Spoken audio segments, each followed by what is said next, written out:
So you've had your fill of beaches. Well, I'm ready for something a little different, a little more, well, wild.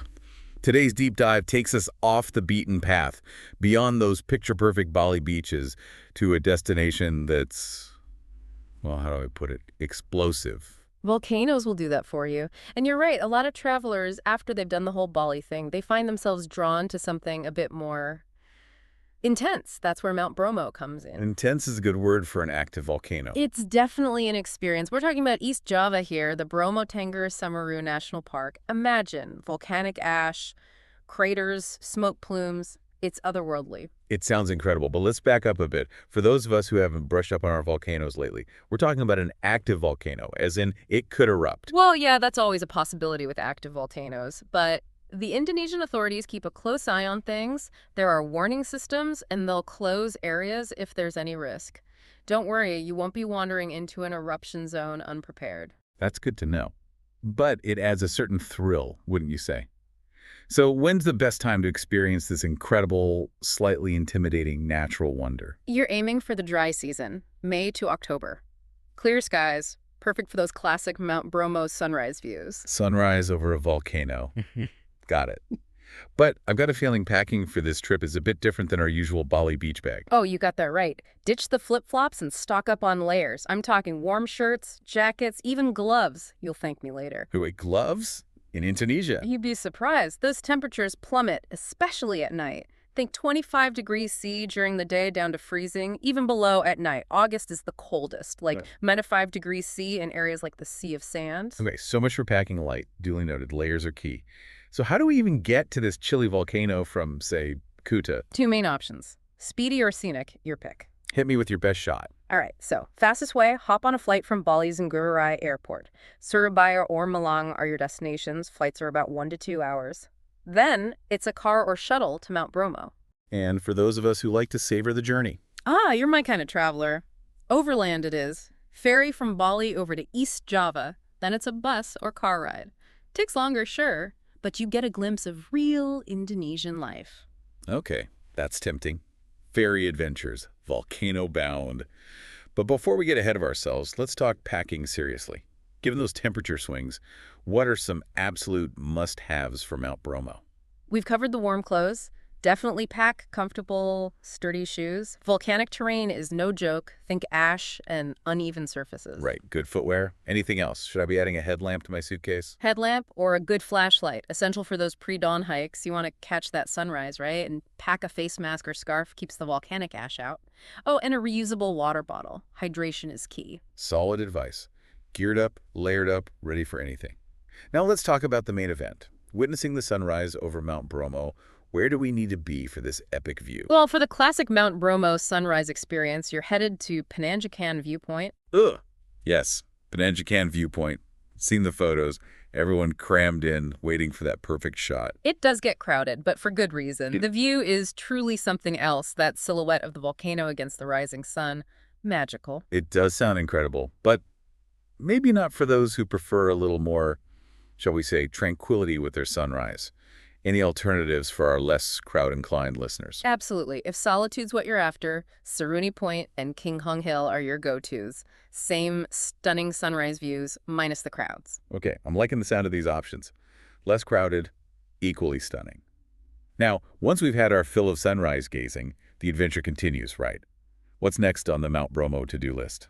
Time to stretch those legs and embark on a trek to the crater. Now that's what I'm talking about. Okay, so where do we even begin? Do we just, set off into the volcanic wilderness? Not quite. Your trek starts from the village of Semeru Lawang. Semeru Lawang. Yeah, it's your gateway to the Sea of Sand and the starting point for most treks. You can find places to stay, grab some food, basic amenities. The Sea of Sand.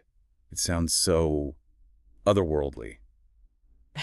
Set the scene for me. What's it like trekking towards the crater? Picture this. You're walking across this vast expanse of fine gray volcanic ash. It's like walking on the moon, seriously.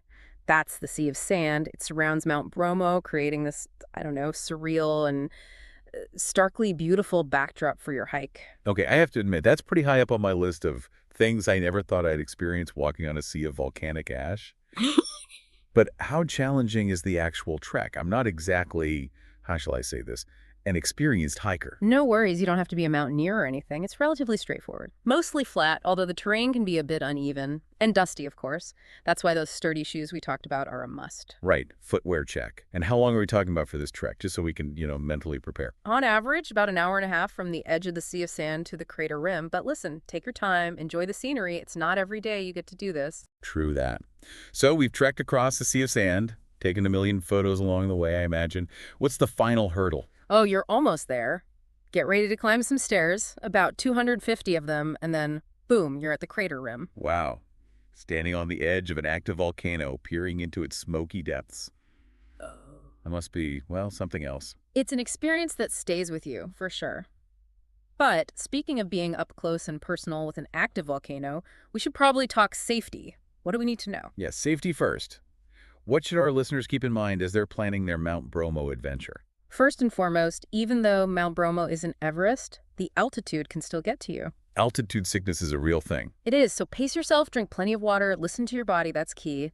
And be super careful around the crater rim. That volcanic ash can get slippery, especially if it's rained recently. So, good footwear, hydration, respecting the altitude. What about the volcano itself? Any specific precautions, given that, it's an active volcano? This is crucial. Always listen to the local authorities. They'll post warnings, give advice, whatever they say, take it seriously. Don't push your luck, especially around the crater's edge. Got it. Safety first. Now, we've talked about the physical aspects of Mount Bromo, the trek, the sunrise, the volcano itself. But there's another dimension to this place, isn't there? A cultural one. Tell me about the people who call this incredible landscape home. You're talking about the Tengger people. They're the guardians of this region, and their connection to Mount Bromo is, well, it's deep. It's more than just a geographical feature to them, wouldn't you say? Oh, absolutely. It's sacred to them, a powerful spiritual force. They make offerings to the volcano, hold ceremonies. Like the Yadnya Kasada festival, I've heard that's quite a sight. Yeah, the Yadnya Kasada, it's quite the spectacle. They basically make offerings to the volcano asking for blessings, hoping to appease it. It's like they're offering gifts to a deity, a powerful being. Exactly. They believe that Mount Bromo and the whole landscape really are infused with this spiritual power. So as visitors, it's like even more important for us to be respectful, mindful of their beliefs. 100%. It's their home, their sacred ground. We're just passing through. Respect is key. Absolutely. Speaking of respect, any specific customs, etiquette tips our listeners should keep in mind? To be culturally sensitive travelers. Definitely. Dress modestly, especially when you're visiting temples or you see a ceremony happening. Keep your voice down at sacred sites. And always ask permission if you want to take someone's picture or take photos during a ceremony. It's about being a good guest. Yeah. Right.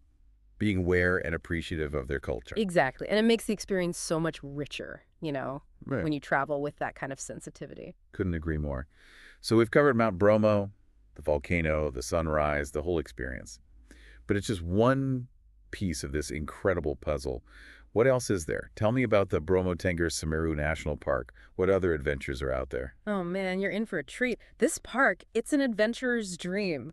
Okay, so there's Mount Semeru, Java's highest peak. Okay, now we're talking serious hiking. Yeah, this one's for the experienced hikers for sure. But they say the views from the summit, there's something else. Breathtaking. For those of us not quite ready to scale Java's highest peak, any other options? Equally impressive, but maybe a little less, strenuous. Oh, totally. Check out Madakaripura Waterfall. It's incredible. Imagine water cascading down these massive cliffs surrounded by this lush greenery. It's stunning and a lot more relaxing. Now that I can get behind.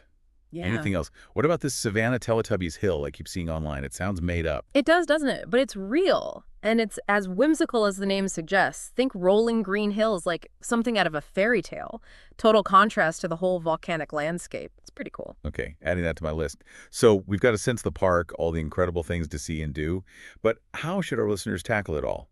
Guided tour or DIY? What do you think? The age-old question, right? Guided tours are great, especially if it's your first time. Logistics are taken care of. They give you all the information. You'll see the highlights. Plus, local guides, you can't beat that. And for those who prefer to blaze their own trail? Go for it. Explore at your own pace. Get a little lost. Find those hidden spots. Just make sure you've done your research and you're prepared right. Preparation is key. Now, after all that exploring, we've got to refuel. What about food? What culinary delights await in the land of Mount Bromo? Any must-try dishes? Oh, you're in for a treat. You have to try rowan. It's a beef stew, super flavorful with these black nuts. And satay kalinchi, grilled rabbit skewers. It's amazing, trust me. Sounds adventurous. Where should people go for the best food? Fancy restaurants or more low-key local places? If you want authentic and budget-friendly, the local warungs. They're these small, family-run places. The food is incredible. Or, there are restaurants in the towns nearby if you want something a bit more, I don't know, upscale. A mix of Indonesian and Western food. Perfect. Something for everyone. Now, before we wrap things up, I know everyone's going to want to capture those Mount Bromo memories. Any photography tips? How do we get those amazing photos? The golden hour is your friend, my friend. Shortly after sunrise and before sunset, that's when the light is perfect. Experiment with angles and get creative with those shots. Wide-angle shots of the landscape, then zoom in on the crater. Good advice. Anything else for our photographers out there? Tripod. A tripod will change your life, especially for those low-light shots. Solid tip. Mm-hmm. Okay, as we wrap up this Mount Bromo adventure, any final thoughts? Something for our listeners to ponder? We've talked about respecting the environment, the culture, all of that. But think about this. The Tengerese people, their connection to Mount Bromo, their belief in its sacredness. How do you think that influences their approach to conservation? To sustainability? It's something to think about, Might deepen your appreciation for this incredible place even more. It really highlights that travel is more than just, checking things off a list, right? Yeah. It's about connecting with a place, understanding its history, its culture, the people. Yeah, exactly. Approaching it all with respect, curiosity, a willingness to learn. Well said. And there you have it, your deep dive into Mount Bromo, from the volcano itself to the culture, the food, the adventure. So get out there, explore, but pack those layers.